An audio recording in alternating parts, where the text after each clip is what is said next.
All right, thank you for coming, everyone, to today's Friday morning coffee. We want to thank everyone online and in person for being here. Friday morning coffee is a quarterly discussion in a casual atmosphere about topics relevant to human resources in the workplace. We would love to have everyone at our next FMC. It'll be about co-ops and interns and their value to your organization. But today, we have a panel of guests here to speak about the millennial generation and their impact in the workplace. Ryan Heafy is here to lead our panel to answer all the questions we have about the millennial generation. Ryan Heafy is a mechanical engineer by degree and started a career in the aerospace industry with a Fortune 500 company. In 2012, Ryan moved to Greenville to join the leadership team of ADEX Machining Technologies. After successfully positioning ADEX for private equity acquisition, Ryan exited the company to pursue an entrepreneurial lifestyle. Today, Ryan is the publisher and architect behind the product development, launch, and sustainable growth of the new regional digital media brands Greenville Today, Cola Today, and Charleston Today. Ryan has positioned himself as a millennial thought leader in Greenville, seeking catalyst projects that would support Greenville's growth as a smart and sustainable city. Ryan is always looking to bridge the gap between organizations, generations, and communities, and his goal is to bring individuals together that can get things done. So,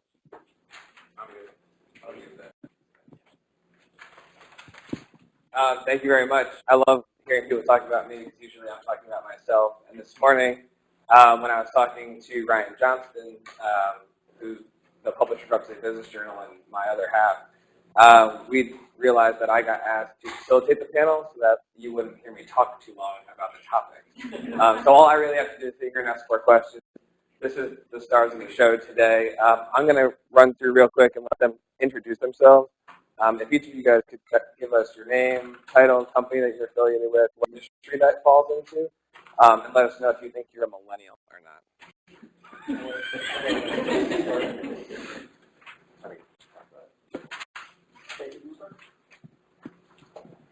I am not a millennial. In fact, I have children that are millennials. But I'm the market president for Bank of America in the Upstate, and we go to market with 3 brands: Merrill Lynch, U.S. Trust, and Bank of America. And I'm also a middle market client manager, which means my clients are companies with revenues of $50 million up to $2 billion in the Upstate. And I've been in Greenville. This is my hometown my whole life, except to go away for college. So really proud to be here in the Upstate. My name is Mary Wilson, and I am the engagement editor of Greenville Today, so I work with Ryan. And I am 100% a millennial. I'll just put it out here. I'm 24, so right out of college. And I moved here from Colorado to explore the rest of the country, and super excited to be here. My name is Wade Wallace. I'm President and Chief Operating Officer of Tytex International. We're located in Spartanburg, South Carolina, just up the road. I am not a millennial. I'm 43. But in my workplace, I kind of feel like a millennial because I'm one of the youngest people there. My name is Barrett Kanation. I think I'm like an older millennial. I'm about to be 30. I grew up in Greenville. I went to Clemson. I was an engineer for several years. Now I work for Milliken. I work as their global market insights leader on their chemicals business unit. Cool. So today, one of the big things right now is millennials in the workplace. We could probably talk about that for the next week and just sit here, and there's that many different things to discuss in that realm. But we have like a half an hour. So we're going to try to go through real quick and kind of pick apart some of the things that they experience as managers and millennials in the workplace, and kind of let them share their insights. We're going to dig a little bit into recruitment and retention, company culture as it relates to millennials, leadership development, career planning, compensation and expectations of millennials, work-life balance, and flexible schedules. What I want to do first is set a few ground rules. Because we don't have a lot of time, I've asked these guys to keep their answers relatively short as best they can. While still providing context, and they're not all we're not just going to run back and forth up and down the line and pass the mic. We're going to try to pass it around based on who has the best content for the answer. To start, I'm going to give you guys a quick definition of what a millennial is. There's a lot of perception, and then there's a actual way it's measured. Um, Traditionally, in a lot of ways that market research is done is based on considering millennials, Generation Y, and Generation Z. So that's 1981 to 2001. Some groups will cut that closer to 1985 to 1995, which overlaps the two generations. One interesting thing about millennials that makes a millennial and separates us from the baby boomers and those that came before us, I say us because I'm putting myself into the millennial generation, just like they're on a higher end, is technology. So Generation Y and Generation Z actually see each other differently as well, which is interesting because the millennial divide really kind of falls right in the middle. And the difference is that when we grew up, we were playing with desktop computers, we just got cell phones, and we were crushing it on video games. Whereas today, Mary's generation, which are you almost? No. The younger generation is really kind of playing and starting off with a tablet in their hand when they're 3, which is just, I got the internet and Facebook came out when I was a freshman in college. So just to kind of look at the way things are changing. Both generations, Y and Z, so people who are 15 to 35 years old currently, have really been coming in and transforming the workplace in a big way by altering the way we communicate amongst the workforce and in society and how things are moving faster, and then it's created some animosity and a perception by the older generation of everyone younger and kind of created a classification of millennial. And one interesting fact is that a lot of millennials don't like the label millennial, and they're not sure whether or not they fall into that or not. So we're going to dig into that a little bit today as well with that negative perception. So real quick, for the panelists to judge you guys, how many people think they are a millennial? How many people think you're not a millennial? Pretty good mix. All right, so one of the things that was mentioned in the invite to this event is that by the year 2025, 75% of the workforce will be millennials, which makes a lot of sense. If you were born between 81 and 2001, we're all going to move into the workforce and make up a large constituent. My big question is, are companies properly prepared to handle 75% of the workforce coming from the millennial group? So what I'd like to ask the panel to start is, in your workforce or in your workplace, what are the stereotypes and reputations that millennials have, and what of those perceptions are true or false? I'll start. As a millennial, I think, like you said, a lot of people don't kind of like the title, and sorry. I think one of the tough things is millennials are perceived as everything needs to be given to us and that we don't want to work for it. And I think that's where a large part of the negative connotation comes from. I think a lot of the ways that companies can adapt to it is to make sure that they understand the goals of each individual. Luckily, all the companies I've worked at have had really good career and succession planning. So, as soon as I got in, my goals and my career path was kind of mapped out so that the company knew what it was I was looking for, and it's more of an individualized experience rather than a kind of a generic path, and that it's actually led by me, so I feel like I have some say in my career. You can. See, that's millennials. Well, we don't have a lot of stereotypes just because we have so few. It's what we're doing. But yeah, some of the traditional stereotypes of everybody gets a trophy. We've had some of those. Also, they're perceived as not wanting to put in the hours of work, particularly when you're looking at, a baby boomer has this stereotype. We have a lot of baby boomers that have this stereotype of millennials that they don't want to put in the effort. They don't want to put in the time, the hours per week, or they don't want to put in the years and years and years that it takes to climb the ladder. And that's one of the stereotypes that's probably most prevalent in our workplace that we try to deal with. Mary, can you answer his question on whether or not the reputation of millennials not wanting to put in the same amount of work? So I have heard that before, and I 100% feel the opposite.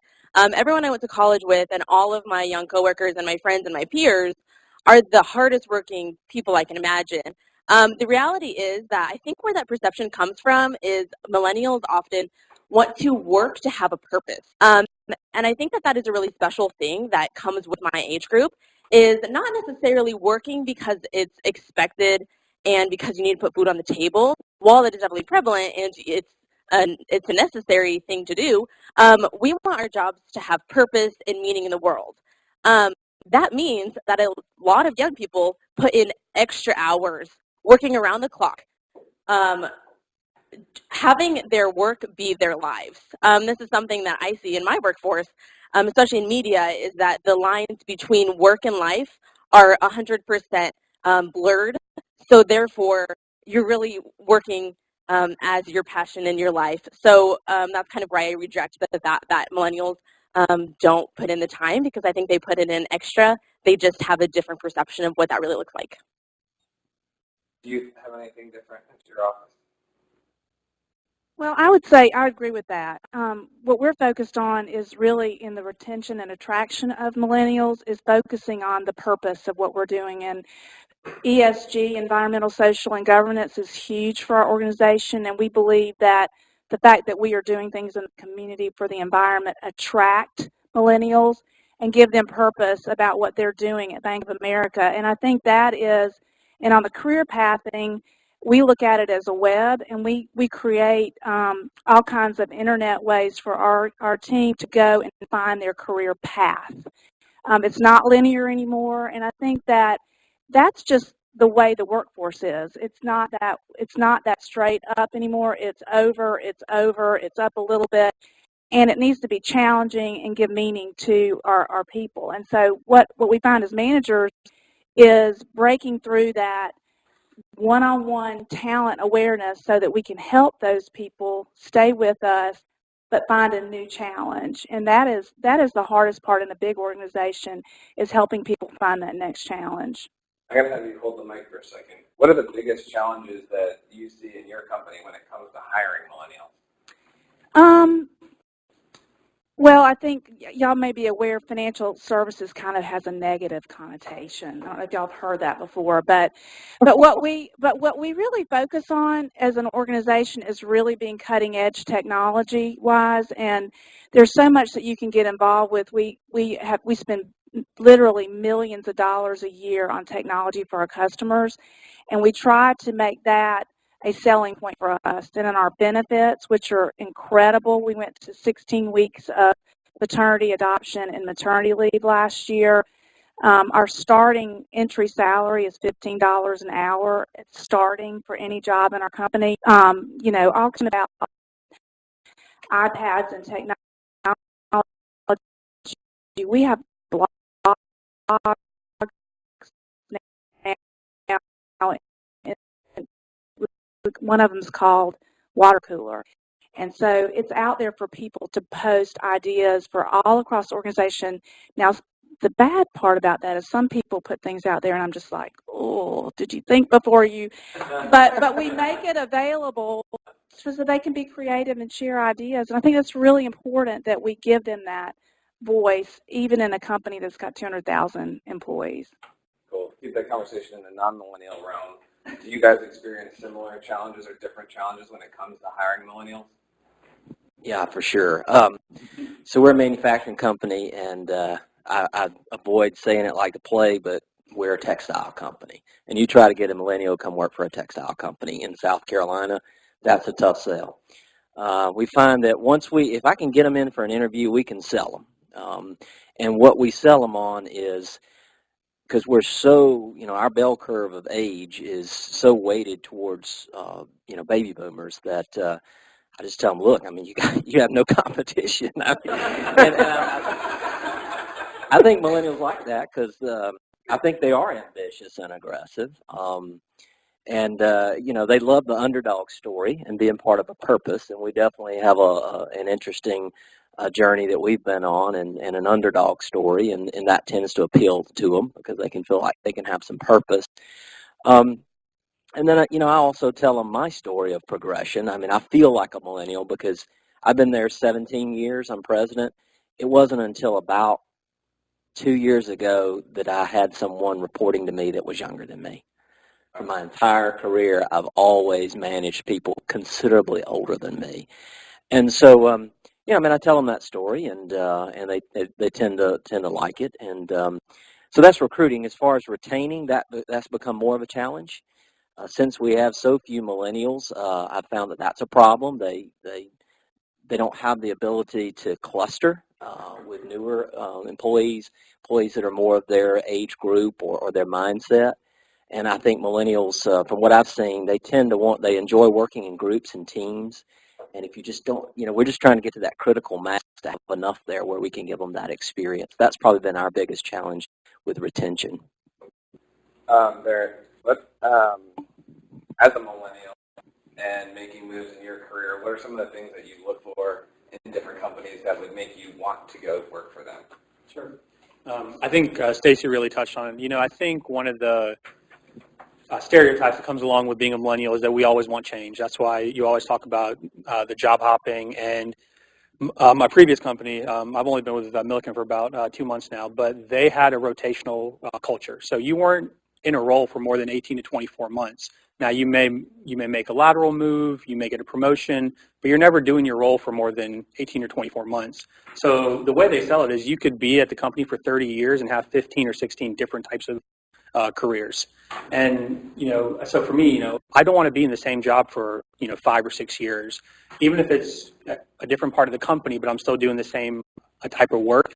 It gives me that change to where I feel like I'm actually creating some sort of different value. So for me, I think, one thing is looking for the change and looking for the opportunities to develop and grow. And then also, for me, being at the company like Milliken, which is very involved in the community, very much like Mary said, we want to feel like we're actually impacting our communities.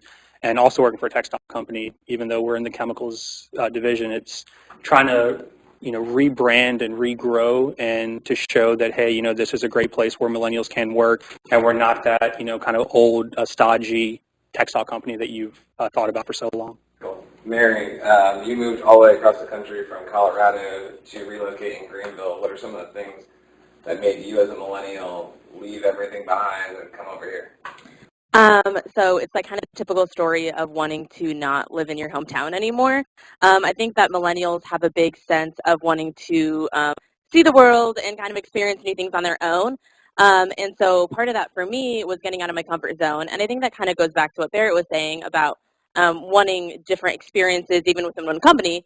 I wanted a different experience of where I'm living, which kind of goes back to maybe what I would say I look for in a job to stay. Is to have, mentoring and coaching and new challenges. Even just within my job at Greenville today, I've been there less than a year, and I've, already changed roles like once, maybe twice, up to be an engagement editor from not really just being a producer. So I think that goes back to it always wanting the next step and wanting to challenge yourself, whether that's a move or another set of skills or another job. Can you talk a little bit about I don't want you to talk about this. Can you talk about, you touched on retention a little bit. Can you touch on retention at all? What's your company doing to retain millennials right now? Well, I think one thing is talent awareness is big, and organizational health is one-on-one engaging with each and every associate we come in contact with to make sure we understand what they're interested in.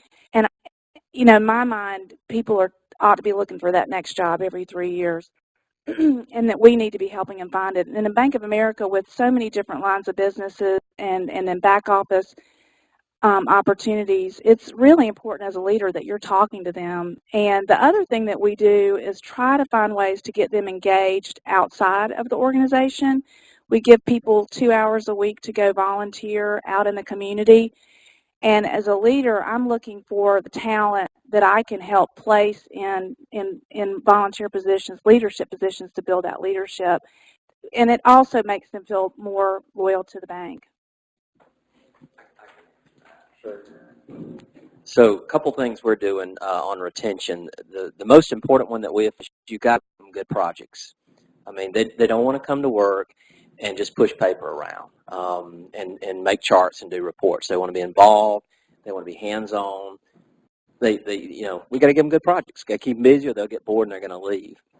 The other thing I mentioned is critical mass. I mean, we're trying to hire millennials. We're trying to diversify our workplace, and the more we have, the more I feel like that they have a social network. I think a social network at work seems to be important, more so than a boomer.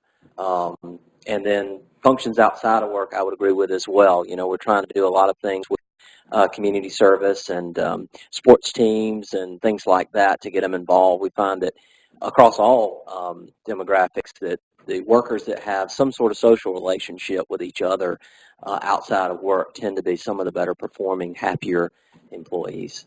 Do you think there's a disconnect between what a company actually does once an employee is onboarded and keeping them from what a prospective employee knows about the company? Meaning, are we missing the mark on recruitment because some of the things we do for retention are not obvious to the candidates? Are people not seeking jobs they don't know the benefits? Yeah, that's a possibility. I think to confess, it's probably adverse is where we mess up the most, is we oversell it to them, and then they get there like, this is not what I thought I was getting into. And we've had a couple of bad hiring mistakes because I think we probably, I was in sales, I tend to oversell sometimes. Maybe I oversold them. I didn't intentionally mislead them, but from my perspective, or most of the employees at my company's perspective, because we are an older workforce, some of the things that we're doing seem incredibly progressive to us, but to a millennial, like, what? Okay, you got a fitness center? Okay, no big deal. Barrett, do you experience the same, or I have personally experienced oversell, underdeliver in my career path. Do you see that as something that, do we as millennials have expectations that when we're promised stuff or to move up? Are there things in your career path that you're seeing that are maybe not being fulfilled, that are our commitments? So I think it's tough. I think a lot of it may depend on the type of company, the growth, what the opportunities are. In my last role, when I worked for UPS, I was very involved in recruiting. So I was very involved in how do we actually sell it. And that was one of the few companies that I've recruited with after business school where what they told me when I was being recruited, I actually saw when I was working for them. I changed roles 16 months in. I moved into a new role. If I'd actually stayed there for a few more months, I would have been promoted. So they were very aware of the competitive market. This was a full MBA hire program, and when you live in Atlanta and you have the Cokes and the Deltas and the Depots of the world, you have to be very, very competitive, very, very aware of your competition. I hope that Greenville gets to that point. I know that more and more companies are starting to come into Greenville, that there's going to be more competition. So I think companies just have to be aware of that. And as they start to maybe lose some of these millennials, they have to revisit their policies and even their exit interviews to see, okay, did we do what we told them we were going to do? And if we didn't, how do we fix that? Which is tough when you do have companies where you have such a divide between a younger workforce and an older workforce, because you don't want to cause resentment that, why is this, 23 or 24-year-old out of college, telling me what to do, and I've been here for 30 years. I used to be an industrial engineer, and that was the first thing I was told when I got out of college was, you're going to be telling someone who's done their job for 20 years how to do it better. And that is a very hard concept to grasp when you come into a company. So we just have to be a little bit aware of that. Quick question for the whole panel going down. What's the coolest thing that your company does that would appeal to a millennial?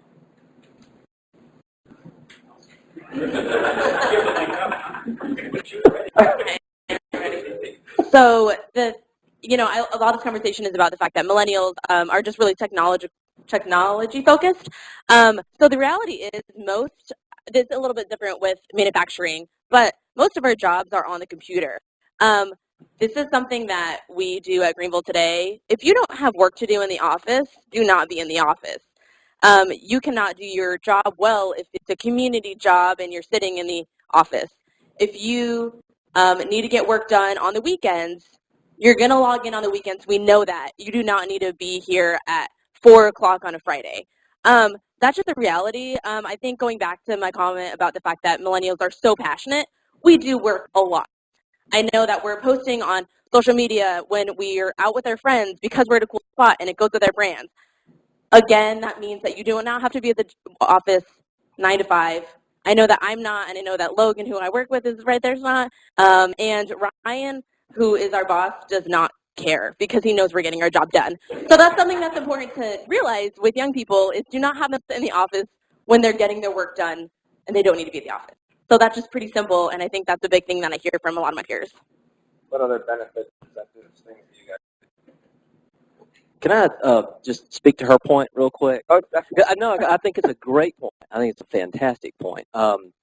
So we're a manufacturing company, and flexibility of work schedule can be a challenge. And we have professional millennials, and we have blue-collar millennials. And, it's sort of a moot point to an extent because they come in, look, I'm shift work, so I'm not going to be flexible. But where the challenge occurs is when we have millennials in professional positions where they're not tied to a production machine, and they do want to work that way, and they do work hard. But in our place, it's a balance of, okay, well, 75% of the workforce is tied to a clock, and the rest is not, and there's a fairness factor there.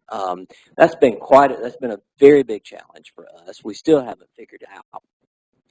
But the flip side is that in those professional positions, they will work. They'll get the job done. They put the hours in. It just may not be on the exact same schedule. I'm fine with that. The boomers and the millennials trip up on that.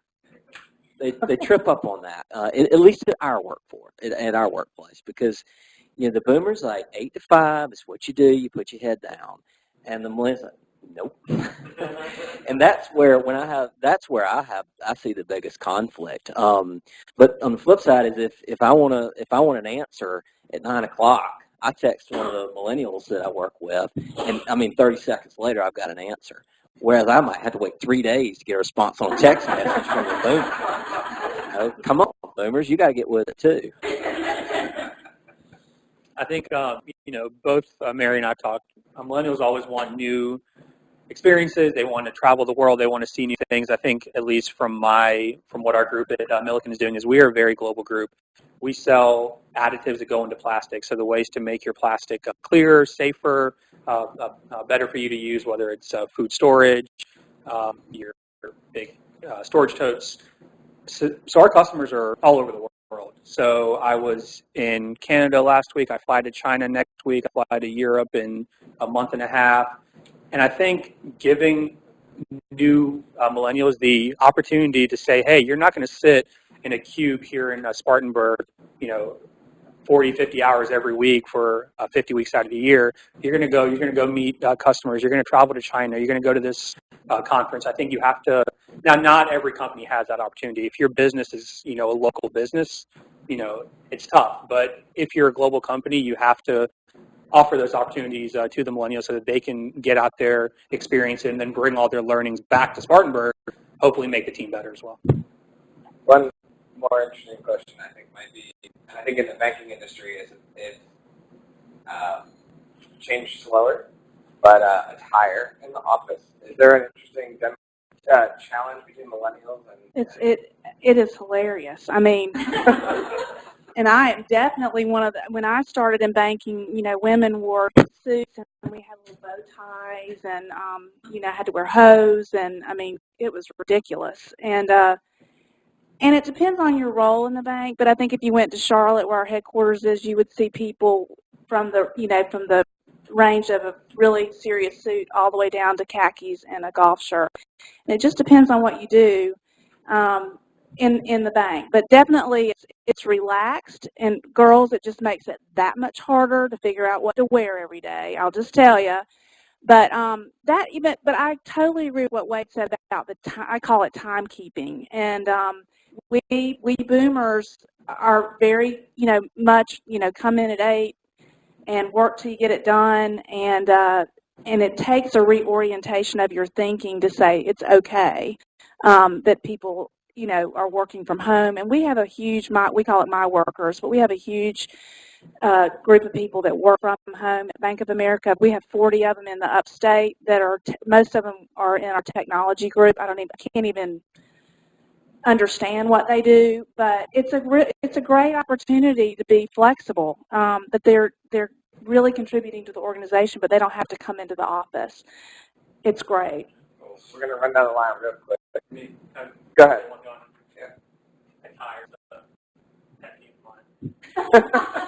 I used to love work for UPS. It had everything I wanted from a company in terms of career development, opportunity for growth, stock options, everything. But you could not have facial hair at UPS. The reason being, for years, our drivers couldn't have it because they were the face of our company, because you had to sign for every package, so you actually saw your UPS driver. Now you come home, package on your doorstep.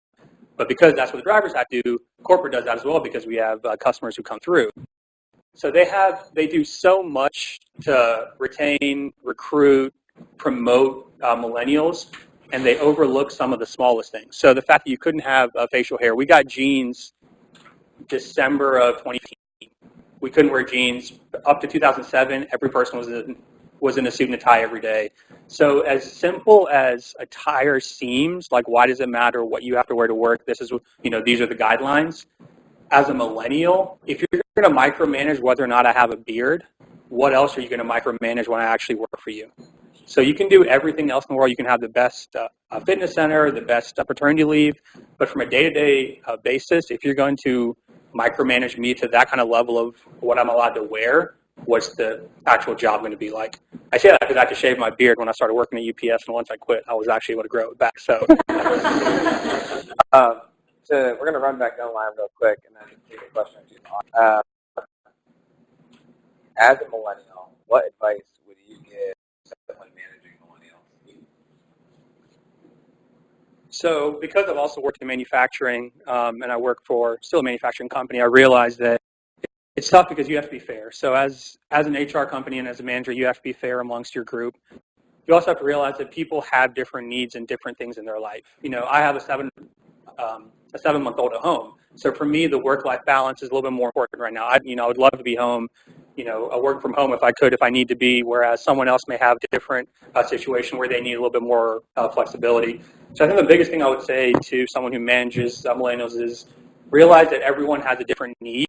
And while you have to be fair, as a manager and, through HR, try to realize that everyone has a different need and try to cater to their need. Someone else may, complain, why does Barrett get to work from home 2 days out of the week? Well, he has a special situation. If you have something that you need to be home for, let's talk. So if you create that sort of personal relationship where you understand their needs, I think you'll create a better working and a personal relationship as well. Same question, opposite way. What advice do you have for millennials? Talk to them. Should you talk down to? No, talk to them. No, talk to them. Explain why you're doing things. Then invest time in them because we're in an age now where you can speak into the magic box and it'll give you any answer you want. And I think from that has bred a very, very inquisitive nature with the up-and-coming young part of the workforce. And that's a huge advantage that we can leverage because they want knowledge, they want to learn, they want to understand. And the worst thing you can do is not take the time to do that because they'll get really bored and they'll get really frustrated. They won't understand the purpose or the intent of what you're doing, and you're missing out on just a wealth of opportunity there. What advice would you give to a millennial coming into your Be patient. Be very patient. Sometimes it takes a little while to get where you want to go. There are ups and downs in the workforce. Weather the storms. I mean, it might get bored for a while. You may feel like you're in a rut. You may feel like you've been, left behind on promotions or wage increases. Just be patient and weather those storms, those ups and downs, because the biggest red flag on a resume for me is a job hopper. I need someone that can stay the course and stay the course. So that's funny because it kind of leads right into mine and the fact that millennials aren't very patient, me being like the biggest non-patient person. But something I think that the workforce can do really for my generation is empower us. We are kind of stereotyped as a intern forever. And we need to be treated like we are young professionals, not millennials.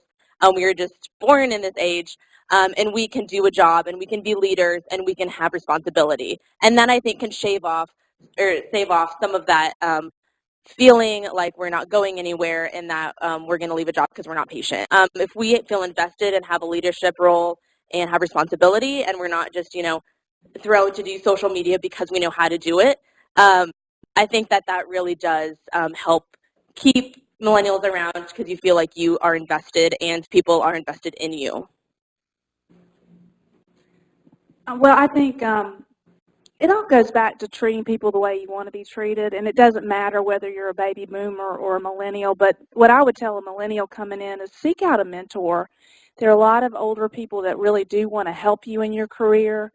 And then as an employer, I think we have to be really transparent about what's going on, lots of communication, over-communicate, re-communicate, over and over again so that the message is consistent and it's heard by everybody.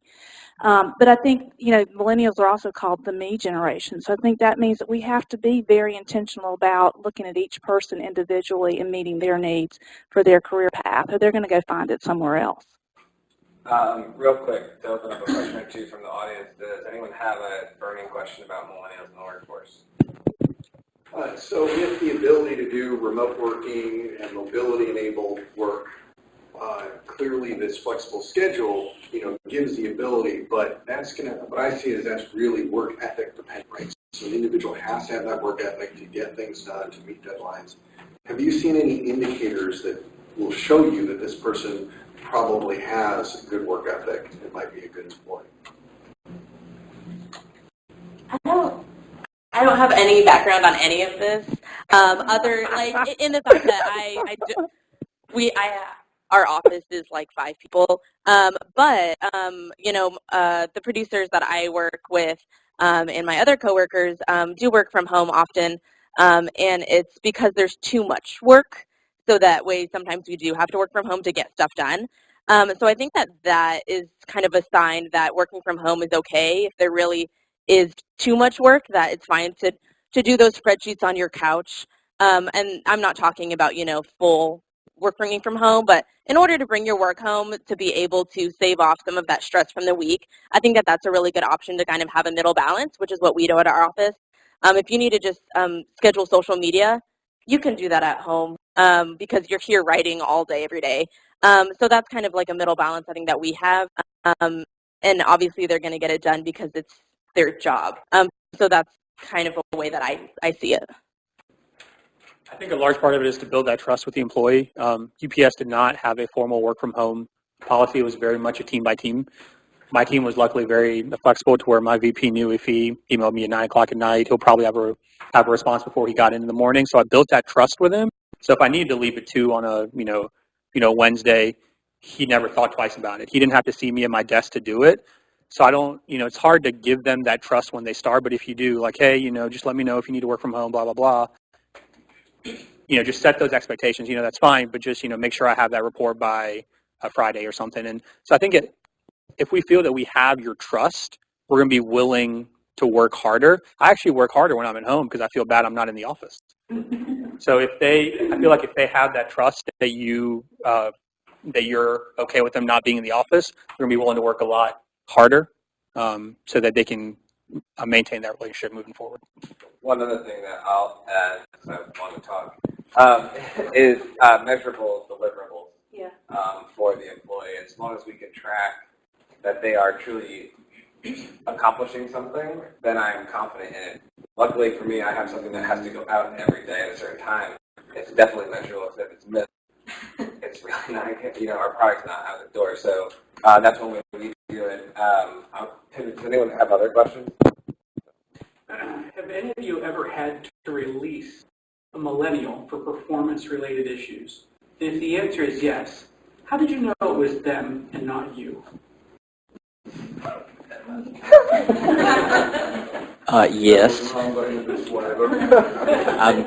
I'm thinking of a specific example. We hired a process engineer, very well-educated chemical engineer out of one of the big companies, which is huge for us to be able to lure someone from one of the big branded companies like a Michelin or a Bosch or somebody like that. And after a year, we had to let him go. And we were just as much at fault as he was. We didn't invest the time in him. He did not have a very effective manager that spent time with him and talked to him and explained to him.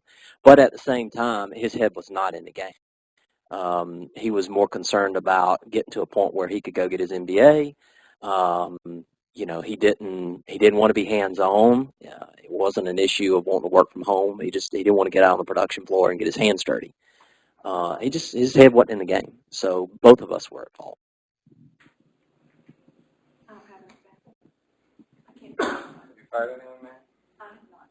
No, but I left a job because of management that I felt didn't. You have to be at the office during these times because of no reason, and just kind of not really having the empowerment of, I thought, where I could be, which maybe is a me factor of stereotypical millennial, of feeling like I was an intern when I was really a professional in the company. I thought in the other side of the fence. One more question? So kind of what I'm picking up is a cause and effect of millennial retention is company's culture. And these cool things that you do, or this ping pong table in the break room, is cool, but it's not a company's culture. And that starts with leadership. It's kind of lead by example. What are some ways either you as leaders or leaderships at your company are leading by example, and how do they know the company's values? How are they being an example for that for a millennial? You don't have to answer first. We are, at Bank of America, we're laser focused on diversity and inclusion. Over 50% of our workforce is women, 40% of our management is women, 30% of our board of directors is women, and we are continuing to build that out. We have, we call them affinity groups throughout the bank. We have African American affinity groups, Native American affinity groups, women affinity groups, LGBT affinity groups, military. We have, I think, 10 of them. And so we encourage our associates to find a group that they can get passionate about. We have a global women's conference every year where we bring in women from across the world to come in, hear from speakers about women's issues. We do the amount of work we do about diversity and inclusion. I could go on all day long. And we do believe in the fact that you've got to have a noble purpose. There's a book that's out there about noble purpose, and I believe that ours is to make financial lives better through the value of every connection. And when I bring in new associates, we have a new associate breakfast every quarter. I tell them that what you're doing, whether you're selling a checking account or helping somebody buy a home or save for retirement, is you're alleviating the stress. That's the number one stress people have is money. And that's what we're trying to do at Bank of America, is alleviate some of your stress. And so, but we put a lot of effort around making our employees find that noble purpose and feel that their company is empowering them to make a difference.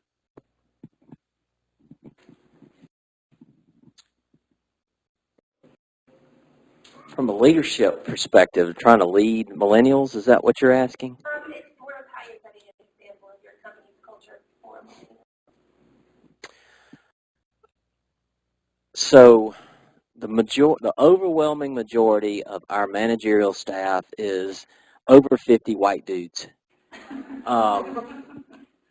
That's who we are and what we look like, but that's not our culture.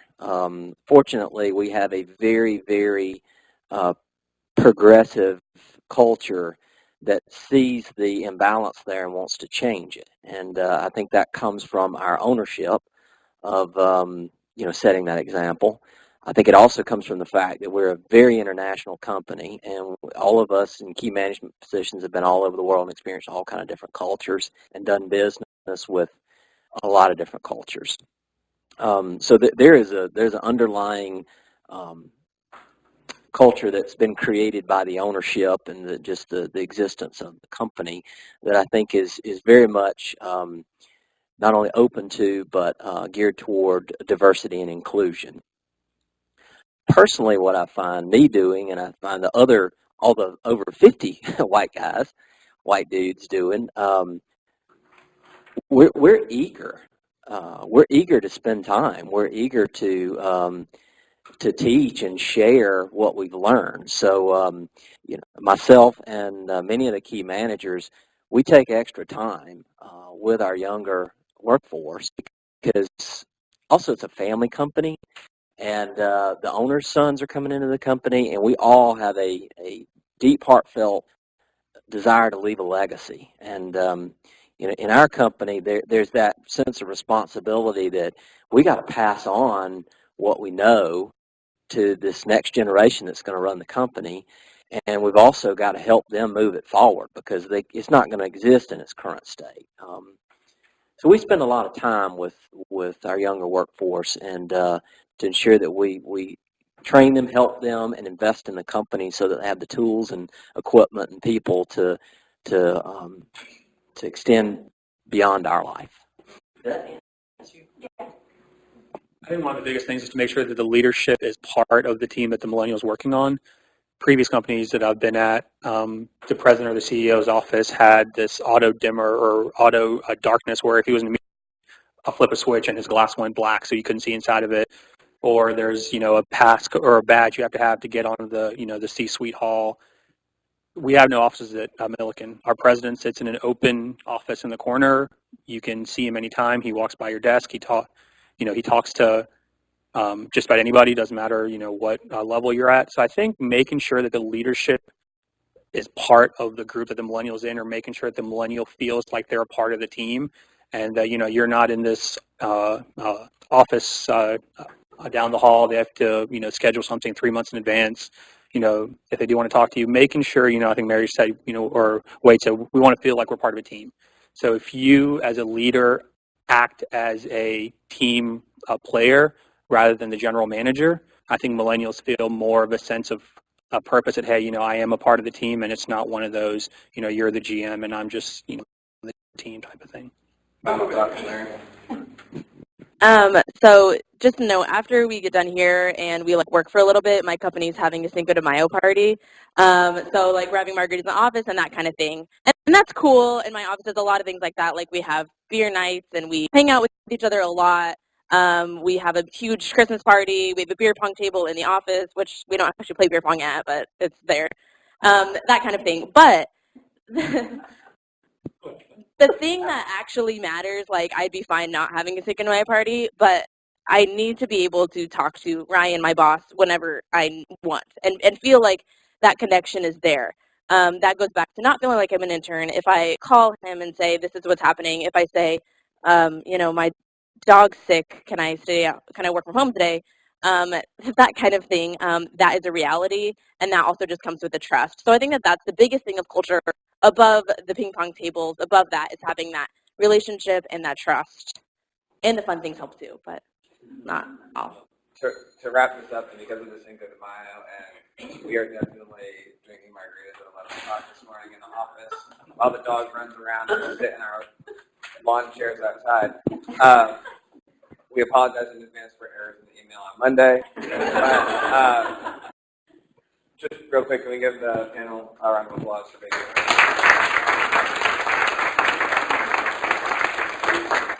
I think that wraps this up. If anyone has any questions for themselves or for myself, thank you guys very much.